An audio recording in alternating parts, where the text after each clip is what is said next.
जय हिंद। आज की क्लास में हम पर्यावरण टेस्ट सीरीज को सोल्व करने वाले हैं, तो बड़े ध्यान से आप इस क्लास को अटेंड कीजिएगा और जो भी फैक्ट आपको नया लगे अपनी नोटबुक में उसको नोट करते चलेगा, ताकि साथियों तैयारी जो है वो सटीक एकदम तैयारी एकदम मजबूत हो सके। चलेगा साथियों, आज का हम सेशन शुरुआत करते हैं। देखते हैं आज का पहला प्रश्न है कि राजस्थान राज्य स्तरीय उपभोक्ता संरक्षण परिषद का प्रथम बार जो गठन हुआ है वो कब हुआ था? मार्च 1987, फरवरी 1987, जनवरी 1987, अप्रैल 1987। राइट आंसर इस क्वेश्चन का हो जाएगा मार्च 1987। ऑप्शन नंबर जो पहला है इस क्वेश्चन का आपको कर देना है राइट आंसर। चलिएगा क्वेश्चन नंबर दूसरा देखिएगा, किस वर्ष को सहकारी शताब्दी वर्ष के रूप में मनाया गया है? 2001, 2002, 2003 या 2004? तो साथियों इस क्वेश्चन का राइट आंसर आपको करना है 2004। 2004 यानी कि इसको मनाया गया था सहकारी शताब्दी वर्ष के रूप में, इसलिए इस क्वेश्चन का राइट आंसर आपको कर देना है ऑप्शन नंबर डी। नेक्स्ट देखिएगा कि ग्राम सेवा सहकारी समिति द्वारा एक ही स्थान पर सभी प्रकार के ऋणों को उपलब्ध करवाने वाली योजना है? क्रैफी कार्ड योजना, अल्पकालीन ऋण योजना, दीर्घकालीन ऋण योजना या फिर ऋण बचत योजना? इस क्वेश्चन का राइट आंसर है क्रैफी कार्ड योजना। ऑप्शन नंबर पहला आपको कर देना है राइट। क्वेश्चन 4 देखिएगा, उपभोक्ता संरक्षण हेतु देश में स्थापित उपभोक्ता आयोग क्या है?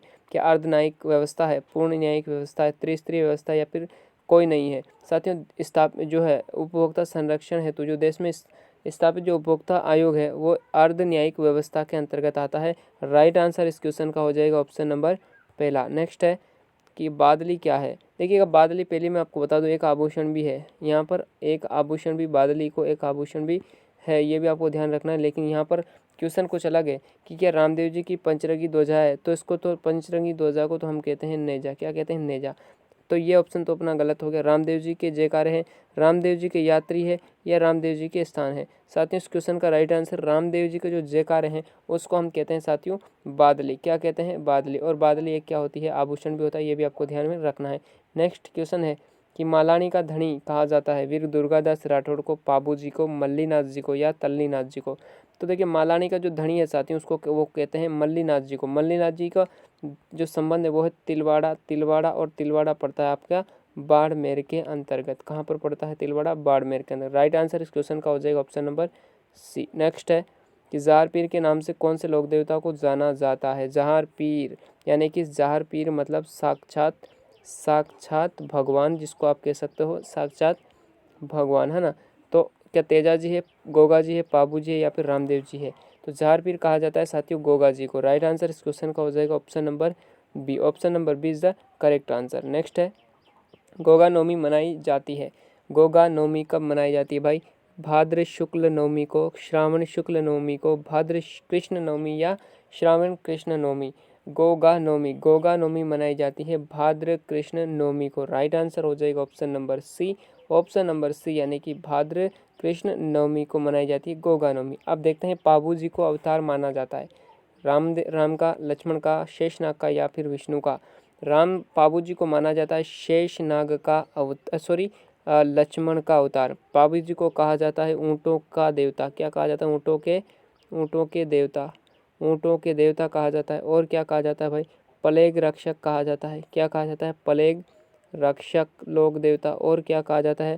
हाड़ फाड़ के देवता कहा जाता है। हाड़ फाड़ के लोक देवता कहा जाता है। ठीक है, तो आज इस क्वेश्चन का राइट आंसर आपको करना है option number C is the correct answer. Question 10 है। क्वेश्चन 10 आपको देखना है यहाँ पर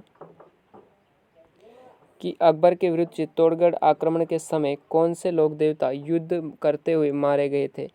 तो ऑप्शन यहाँ पर आपको पहला है, ऑप्शन पहला है वीर कल्ला जी, फत्ता जी, वीर बिग्गा जी या डूंगर जी, जवाहर जी? तो राइट आंसर इस क्वेश्चन का हो जाएगा वीर कल्ला जी। और वीर कल्ला जी को कहा जाता है चार हाथों वाले लोक देवता। चार हाथों वाले लोक देवता, ये भी आपको ध्यान में रखना है। इस क्वेश्चन का राइट आंसर आपको करना है ऑप्शन नंबर पहला वीर कल्ला जी। खेजड़ी का पेड़ संबंधित है? पाबू जी, गोगा जी, तेजा जी या फिर देवनारायण जी? आपने कहावत सुनी होगी कि गाँव गाँव खेजड़ी और गाँव गाँव गो गो, गाँव गाँव गोगा, गाँव गाँव Khejadi. Right answer option number B. Option number B is the correct answer. Question 12 देखिएगा, केसर कालमी घोड़ी किसकी है भाई? क्या रामदेव जी की है, पाबू जी की है, गोगा जी की है या तेजा जी की है? तो तेजा जी की तो है ही नहीं, क्योंकि इनकी तो घोड़ी थी। गोगा जी की घोड़ी थी। पाबू जी इस क्वेश्चन का राइट आंसर हो जाएगा। ऑप्शन नंबर बी इस क्वेश्चन का हो जाएगा राइट आंसर। क्वेश्चन देखिएगा 13 कि 4 हाथों वाले लोक देवता किसे कहा जाता है। मैंने आपको बताया किसको कहा जाता है, वीर कल्ला राठौड़ को, वीर कल्ला जी राठौड़ को कहा जाता है। राइट आंसर हो जाएगा इस क्वेश्चन का ऑप्शन नंबर पहला। नेक्स्ट देखिएगा कि जाखड़ समाज के कुल देवता है। क्या तल्लीनाथ जी, मल्लीनाथ जी, वीर बिग्गा जी, वीर कल्ला जी। जाखड़ समाज के कुल देवता जो है साथियों वो हो जाएंगे हमारे पास वीर बिग्गा जी। वीर बिग्गा जी इस क्वेश्चन का हो जाएगा आपका राइट आंसर। नेक्स्ट है कि पंच पीरों में शामिल नहीं है। तो पंच पीरों में शामिल कौन नहीं है, आपको एक ट्रिक में बता देता हूँ कि राम गोपाल है। राम क्या है, गोपाल है। रामदेव जी, पाबू मांगलिया मेहा जी, गोगा जी, पाबू जी और है से बन गया हड़बू जी। तो तेजा जी पंच पीरों में शामिल नहीं है साथियों। ऑप्शन नंबर इस क्वेश्चन का हो जाएगा डी। तो साथियों ये था आज का सेशन। आज की क्लास आपको कैसी लगी मुझे कमेंट बॉक्स में ज़रूर बताना। मिलते हैं साथियों नेक्स्ट सेशन में। आज के लिए इतना ही, धन्यवाद।